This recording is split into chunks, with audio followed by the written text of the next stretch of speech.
Sasa ukaona ni pete ya ajabu.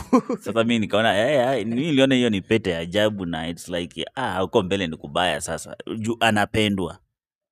Oh, so anti yake anampenda alafu alikuwa amemletea hiyo pete. Ni pete ya cult ama ni ya? Hakuwa amemletea. Okay, anti ndiye alikuwa na pete. So hiyo pete ilionyesha anti yake kwa asiende kwenye anenda, there's something going to happen kwake kule mbele. Na alikuwa anaenda Kisumu. Na kumbuka Kisumu, alikuwa ananiambia Kisumu ako na jumba huko, ako na plot amejenga, ako sawa. So hiyo ni kitu. So pete ilinisumbua. Pete ilinisumbua ndugu yangu. Was she in cult ama familia yake ama?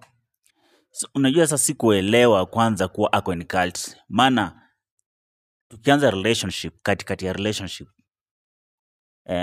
unajua tu hizi vitu like mtu anataka akuonyeshe kuwa anakupenda. Kuna zile presents unaletewa nini. Alinipea pete.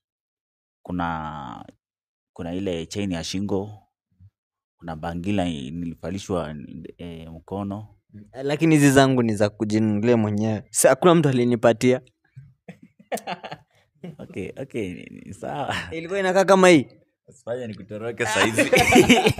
Hii yangu hii ni nini? Okay. Ni steering ya meli. Yeah. Alafu hii imeandikwa I love Jesus. Yeah. Okay, unajua pia alikuwa na Bible bro. Alikuwa na 2 Bibles. Sasa unajua ukiniambia hata saa zingine paka Jesus na imeandikwa kwa pete inaweza kunifunika macho. Okay. So the lady alikuwa amenipea hizo vitu. So nikaanza kufikiria like how nimevalishwa pete, chain na hizi vitu zingine. Nakumbuka hii pete aliponipea ilikuja ikapotea bila mimi kujua imeanguka wapi. Juu haikuwa inajishika kwa mkono vizuri, kidole vizuri. But ilikuja ikapotea tu. Sikuwa iona penye, in fact sikuwa ijua penye ilianguka. Na alikuja akaniuliza iko wapi baadaye. So sikuwa najibu. Ikawa sasa mawazo yamejaa. Pete inazunguka.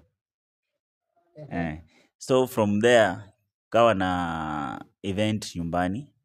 My father was retiring from being a reverend. So wakati tulienda nyumbani, kuna hiyo event. Then kuna system wamehire his system iko hapo hivyo Ya mziki. Yeah. So my friend, hizo vitu nilikataa kufanya. Sababu ya pete ama sababu ya mlikuwa mmeenda na wedem? Tulienda naye. Tulienda naye. So before that unajua sikuwa naelewa chenye kinaendelea. But to me alikuwa behind. Maana walikuja wakanipea chance, wakaniambia imba. So nikachukua one of my song. Ndio. Nasema hizo, akisema ndio hakuna kupinga. Nikasema ni perform na yeye. Juu yeye sasa usinikurudie maneno. Yenye unasema. Chorus ya. Msichana alianza tu kunikoroga hapo hivyo. Yaani kawa mbele like vitu ziko confused. Na system imekataa hivyo. Na ushalipia.